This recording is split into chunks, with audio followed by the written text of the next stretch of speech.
Kita lanjut.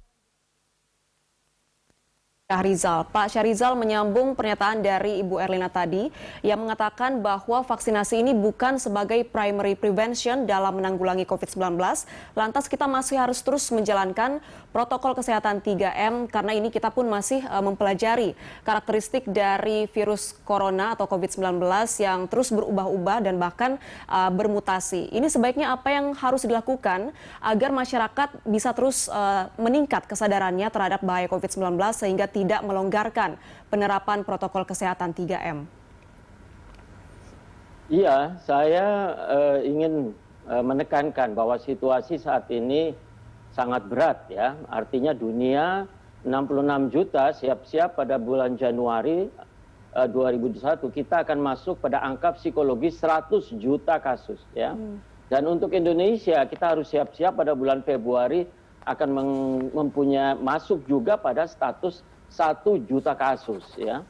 Artinya apa? Artinya sementara pemberian vaksin untuk dapat memberikan melakukan berdampak pada penurunan kasus itu cukup lama ya. Kita harus mampu mencapai herd immunity ya. Paling tidak 64% dari penduduk yang berisiko itu bisa mendapat vaksin ya. Nah, dalam situasi seperti ini dan masih lama sementara kasus terus meningkat, saya kira langkah-langkah yang sudah dilakukan ya 3M, 3T itu yang harus tetap terus dilakukan baik oleh masyarakat maupun oleh pemerintah ya. Kalau kita lihat 6 negara besar di dunia, Indonesia di luar Cina, Indonesia itu di antara India, Amerika, Indonesia, kemudian Pakistan dan Brazil, maka pemeriksaan spesimen kita tetap masih rendah ya. Per 1 juta penduduk kita masih 22.000.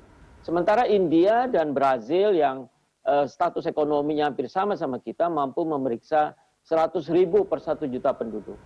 Jika kita mampu seperti Brazil atau seperti India, maka angka kasus hari ini bisa mencapai 3 juta kasus sebetulnya ya. Jadi artinya apa? Tetap pemerintah harus berupaya meningkatkan pemeriksaan spesimen ya. Nah, sementara masyarakat harus tetap ya berupaya ini. Bayangkan dengan 1 juta kasus pada bulan Februari, bayangkan beban kapasitas tenaga kesehatan kita yang saat ini menunjukkan angka-angka peningkatan. Saya kira Ibu Erlina di Persahabatan tahu persis ya bagaimana kasus-kasus ya yang dirawat meningkat saat ini. Baik. Kita ke Ibu Erlina. Bu Erlina, tadi seperti kata Pak Syahrizal, ini diprediksikan pada awal Januari 2021 kita akan menembus angka positif, yaitu menembus level psikologis 1 juta kasus. Dan bagaimana? Februari, bukan Januari, Februari. Baik. Bulan Februari nanti ya Pak. Nah, ini bagaimana sejauh ini strategi yang dilakukan oleh pemerintah maupun Satgas COVID-19 untuk meningkatkan pemeriksaan spesimen kasus positif COVID-19 di Indonesia?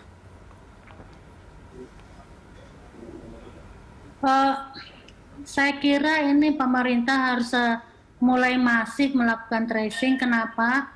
Karena kalau tracing dilakukan dengan masif, maka akan ditemukan kasus-kasus yang tanpa gejala dan juga ringan. Jadi walaupun kata Pak Syahrizal nanti puncaknya di bulan Februari, banyak nggak apa-apa asalkan tanpa gejala atau ringan. Karena orang tanpa gejala dan yang ringan ini tidak perlu perawatan di rumah sakit. Yang saya khawatirkan kan adalah kalau kasusnya banyak tetapi mereka perlu perawatan karena kapasitas rumah sakit sekarang sudah tidak memadai lagi, over capacity. Sekarang saja di rumah sakit saya Persahabatan sudah banyak antrian ya, banyak yang membutuhkan perawatan ICU dan kita itu 100%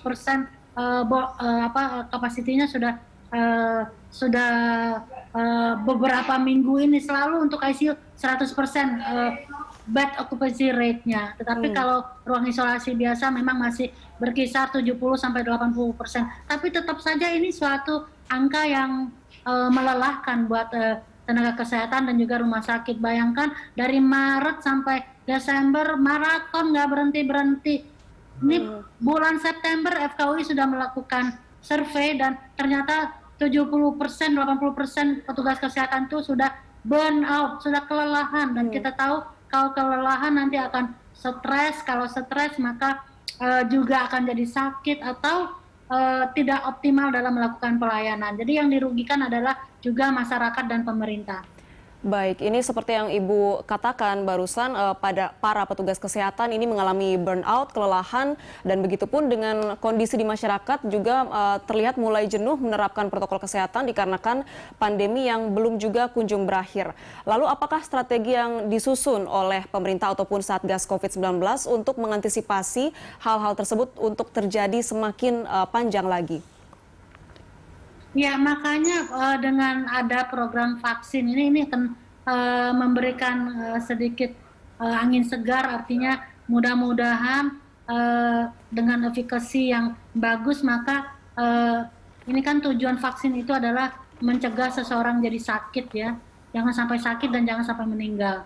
Nah, kalau peran vaksin ini ada, maka kita harapkan juga penambahan kasus akan berkurang. Tetapi perlu diingat bahwa